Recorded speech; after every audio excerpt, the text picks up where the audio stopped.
안녕하세요. 사회적 약자에 대한 공감 증진을 위한 장애 체험 콘텐츠 개발 및 효과 검증을 주제로 프로젝트를 진행한 코그 413 팀입니다. 처음 프로젝트를 시작하게 된 계기와 저희가 만든 게임 내용 설명, 그리고 이것을 검증하기 위한 실험 설계를 이야기해 보도록 하겠습니다. 2004년 교통약자법이 제정된 후로 장애인 이동권, 장애인 인권과 관련해 많은 제도적 정비가 이루어졌고 또 인식 개선을 위한 교육도 많이 진행되는 등 진전이 있었습니다. 하지만 이러한 제도적 변화에 비해 실질적으로 사람들이 장애인을 만났을 때 장애인에게 어떤 방식으로 도움을 주거나 주지 말아야 할지와 같은 인식이 부재하다는 문제의식을 느꼈습니다. 이에 저희는 인식 개선과 사람들의 행동 변화를 유도할 수 있는 장애 체험 게임을 제작하고자 하였습니다. 관점 수용 관련 연구들에서 타인의 입장을 수용하고 타인을 공감하기 위해서는 유사한 경험을 하는 것이 중요하다고 언급하고 있기에 장애 체험 게임을 통해 장애인 중 특히 휠체어 사용자가 겪는 불편함을 체험하고 이들에게 도움 행위를 하는 경험을 해봄으로써 인식 개선과 행동 변화 두 가지가 모두 일어날 수 있는 게임을 제작하고자 하였습니다.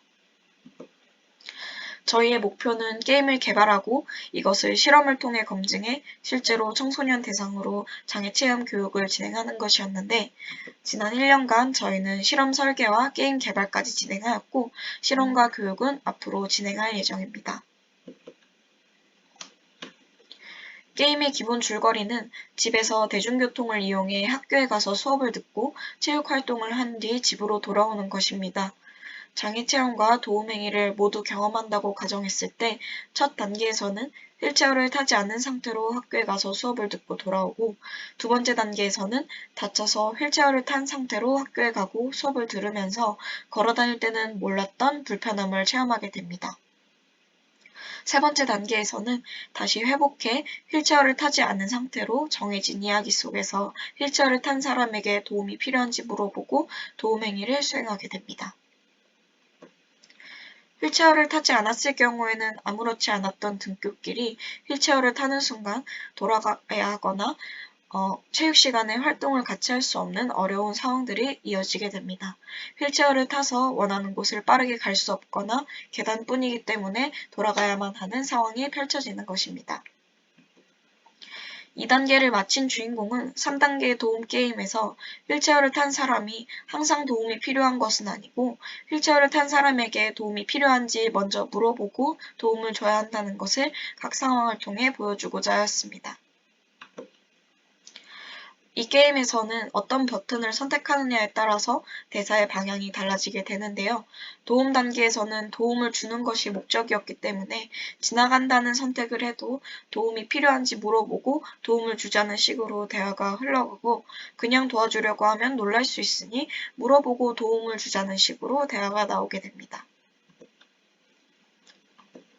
이렇게 개발된 게임을 이용해 사전 설문을 통해 참가자가 가진 장애인식 정도를 파악하고 이것이 실험 후에 달라지는지 사후 설문을 통해 확인하고자 계획 중에 있습니다.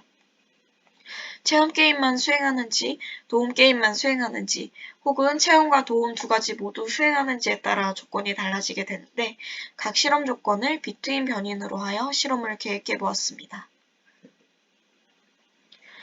조건 1은 휠체어를 타는 경험은 하지 않지만 도움 행위를 수행하고 조건 2는 휠체어를 타는 체험과 휠체어 사용자를 돕는 도움 게임 둘 모두를 수행하고 조건 3은 휠체어를 타는 경험은 하지만 도움 게임을 수행하지는 않습니다. 따라서 이렇게 조건들을 비교하여 휠체어를 타면서 체험한 불편함이 인식 개선에 도움되는지 확인할 것이고 도움 행위를 수행한 것이 수행하지 않은 것에 비해 인식 개선 효과가 있는지 확인해 볼 수 있습니다. 이 게임이 장애인과 비장애인이 사회에서 함께 살아가는데 조금이나마 도움이 되길 바라며 발표를 마치도록 하겠습니다. 코그 413 팀이었습니다. 감사합니다.